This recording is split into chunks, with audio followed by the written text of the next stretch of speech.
Alright, so I just got back from watching Wuthering Heights, the latest adaptation of the classic novel by Emily Bronte.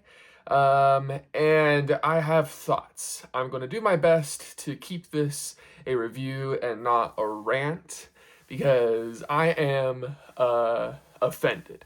Not really, not personally, but I am just upset overall.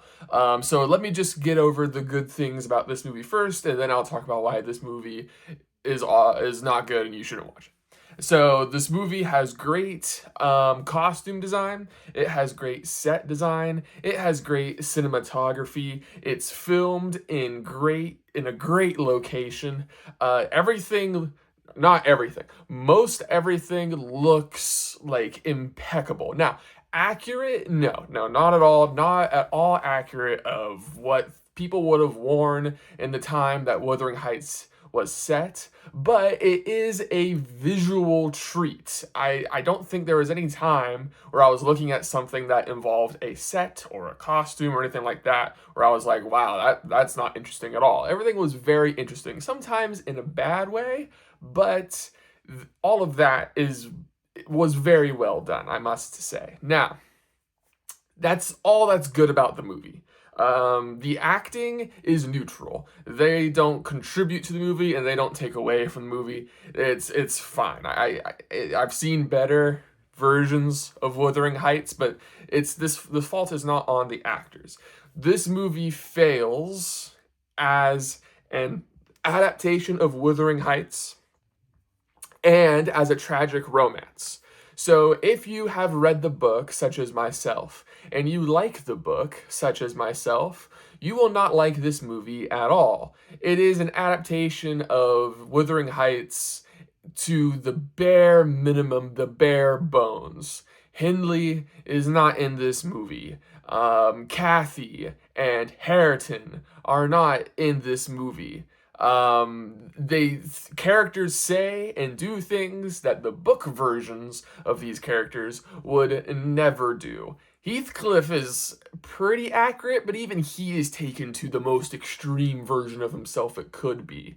Catherine Earnshaw is awful, terrible person. Now, you could say she is an awful, terrible person in the book, but I'm a lot nicer and more forgiving of Catherine in the book now because I've seen how bad she could have been in this movie version. Isabella is nothing like Isabella in the book, and it's just absolute insanity to me that you would adapt Wuthering Heights and then just kind of take the book, pick out the most famous, passionate lines of dialogue, and then throw it out the window. At that point, why are you even adapting Wuthering Heights at all? Just make your own movie if that's what you want to do. I don't understand why you have to drag the name Wuthering Heights and staple it on there to get the rest of us all excited for another adaptation, and then just crush our dreams when we walk into the theater and see that this is nothing like the book that we love. Anyway, so it completely fails as a Wuthering Heights adaptation. It only adapts half the book. And this is the part that drives me insane usually, is that everyone always focuses on Catherine and Heathcliff's relationship, which, yeah, it is the main focus of the book, rightfully so. But everybody forgets about Kathy, the daughter of Edgar and Catherine, and Harriton. They are two significant characters in the second half of the book that brings a whole level of context to the themes of the novel, and most adaptations either gloss over that part, or at least in the case of this movie, just forget it entirely. Let's just not even address that part. We're only going to adapt half the book, because spoiler alert, okay, if you haven't read Wuthering Heights or seen any version, this is a spoiler, okay, so stop watching now. This movie's bad and I don't like it, all right? But Catherine, I forgot her name, Catherine Earnshaw, okay, Catherine Linton, dies about halfway through this book, okay? And there's a whole lot of book after that, all right? This movie stops, it ends when she dies. So this movie only cares about the passionate surface level, ridiculous romance of Catherine and Heathcliff, and it completely misses the point. Now, that's how it fails as a Wuthering Heights adaptation. Here's how it fails as a tragic romance, okay? You can do tragic romances where both of the characters are idiots, and we still enjoy it. I mean, why do you think Romeo and Juliet has stuck around for so long, right? There's a lot of tragic romances where we don't hate and think that the two leads are bad people. I mean, even Wuthering Heights could be an example of that. Heathcliff is pretty terrible, but at least Catherine is kinda understandable, kinda forgivable. But again, I don't want to go on that rabbit trail again. But anyway, but this, I cannot support Catherine and Heathcliff's romance in this movie at all. It's awful. They're both terrible. They're both manipulative. They're both abusive, borderline abusive, and selfish, and just, I had no sympathy for them whatsoever. So when bad things happen to them, I'm almost cheering for it. I'm like, yeah, you're getting your just desserts. You're getting what you deserve, which is not a feeling I should be feeling in a tragic romance. I should feel the tragedy, not the cosmic justice that they're finally getting what they deserve because they are bad people.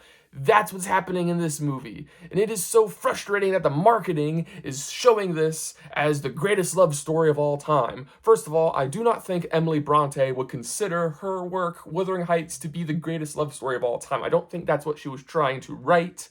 But even then, forgetting the original source material, this movie, these two, this is the greatest love story of all time. If I'm in the minority, I don't know if I'm in the minority or not. I don't know if people are going to love this movie or hate this movie. But if I am in the minority, then as the kids say, we are, as a society, cooked. If this is the gold standard for relationships, if people start making, video essays and stuff about how this shows true love, we are confusing passion for romance, outer displays of affection for inner meaning. And we as a society, to quote another thing the kids say, we have lost the plot.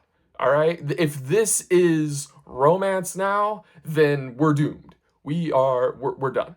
So, yeah, I really hope I'm not in the minority with that, because good grief, this was just bad. It was good. It's good on a technical level.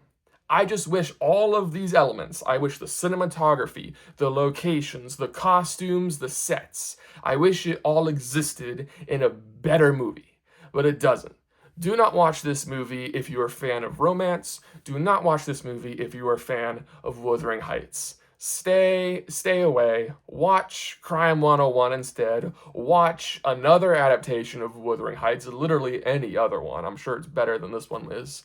Or watch another romance movie that has actual romance in it, not whatever nonsense is going on here.